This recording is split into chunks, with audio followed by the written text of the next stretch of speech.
خانم جان، اینو یکی براتون آورد. برای من؟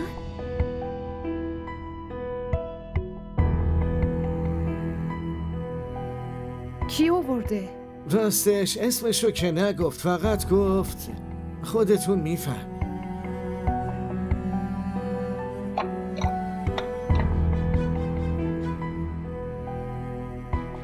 میرم خونه رو نظافت کنم. خانم اگه چیزی لازم داشتید بهم بگید.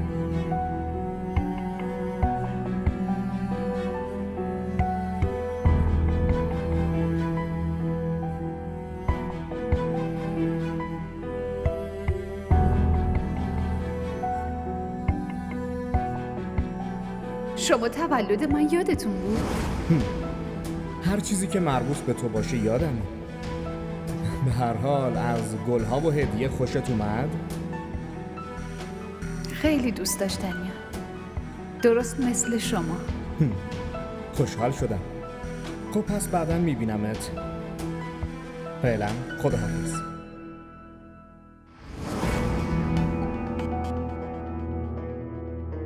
نکنه اسیم فرستاده؟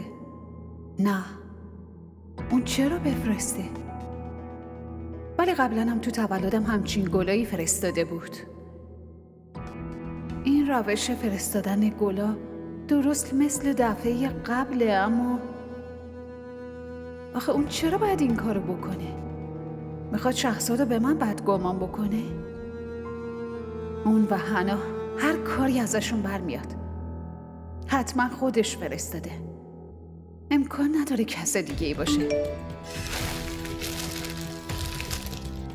این دیگه شماره یکیه. سورپرایز چطور بود؟ الان به حسابش میرسم.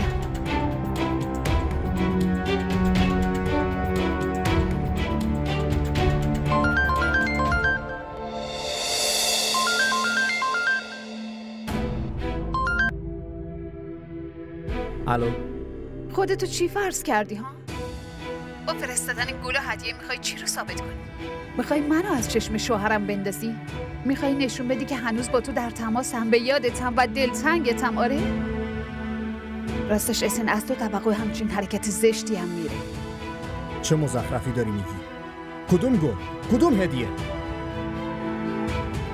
من حتی نمیخوام قیافتم ببینم. آره خیلی خوب میدونم تو حنا همینقدر پست هستی که هر کار زشتی ازتون برمیاد. میفهمی؟ میدونی شما دوتا خیلی حقیرید که نمیتونید خوشحالی دیگران رو ببینید. شما میخواید که ما هم به یادتون باشیم، اسمتون رو ببریم، دلتنگتون باشیم. این حرفمو یادت نره اسی.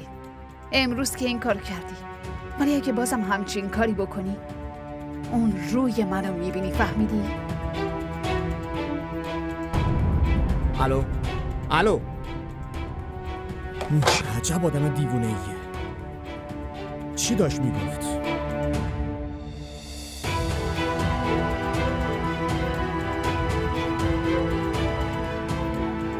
پس فطرت نوریم که شیر گازو باز گذاشته.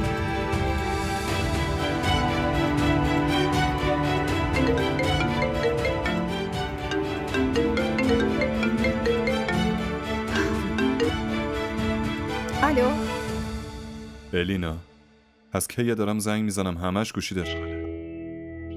راستش دوستم بهم زنگ زده بود. از شماره واتساپ بهت پیام دادم. مگه شمارم تو گوشیت ذخیره نیست؟ نه ذخیره‌اش نکردم.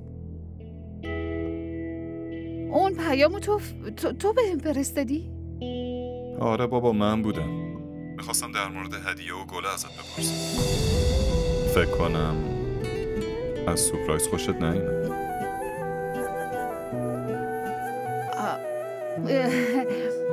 شهزاد این گلا رو تو فرستادی؟ پس کی باید بفرسته؟ نه چیزی نیست.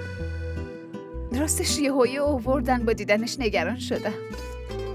لطفاً به خاطر این موضوعای کوچیک نگران نشو. حالا چطوری بهت بگم شهزاد؟ که به خاطر نگرانی چه کاری کردم. شخص تولدم یادت بود؟ معلومه که یادم بود. مگه میتونم فراموشش کنم؟ نه راستش دیشب اصلا به روی خودت نیاوردی. فکر کردم فراموش کردی. عمدن همچین کاری کردم. واسه همین زود خوابیدم که تو فکر کنی تولدت یادم نیست. الینا، من میخواستم غافلگیرت کنم. شاید از سورپرایزم خوشت نیومده. نه چرا همچین فکر میکنی؟ از سورپرایزت خیلی هم خوشم اومد.